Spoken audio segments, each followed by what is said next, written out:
After a week of testimony, Ronald Schroeder's fate now rests in the hands of 12 jurors. He's charged with a homicide in the 1991 death of his infant daughter. Fox 6's Durante Matthews joins us live at the Milwaukee County Courthouse. All right, Durante, the waiting game is now on after both sides made a final pitch to the jury.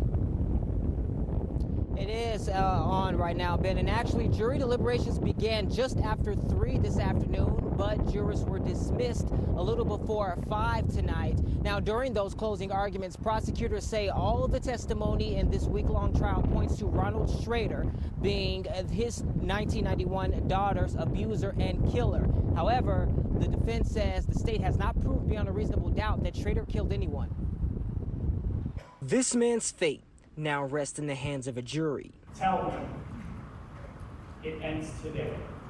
Finding Schroeder not guilty of both counts. The state and defense rested Tuesday in the homicide trial of Ronald Schroeder. Prosecutors say Schroeder abused and killed his 7-week-old daughter, Catherine, in August of 1991. He struck this child a number of times on a number of occasions. That's what this evidence shows.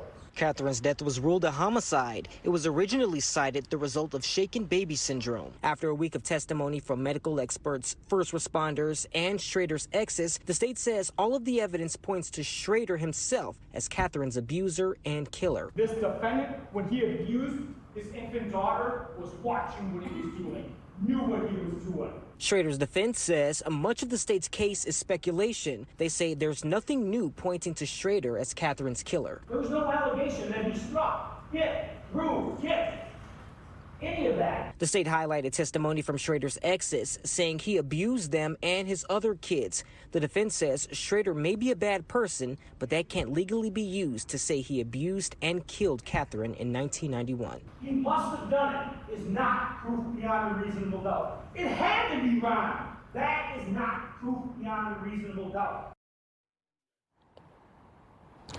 Now, during deliberations, the jury were asking questions to receive more medical reports for their deliberations. However, the judge said it was too late for them to receive any more evidence, so that's why they were dismissed just before 5. And they're expected to be back here at 9 a.m. tomorrow to resume those deliberations. Reporting live in Milwaukee, Durante Matthews, Fox 6 News. And we'll be there in court for it. All right, Durante, thanks.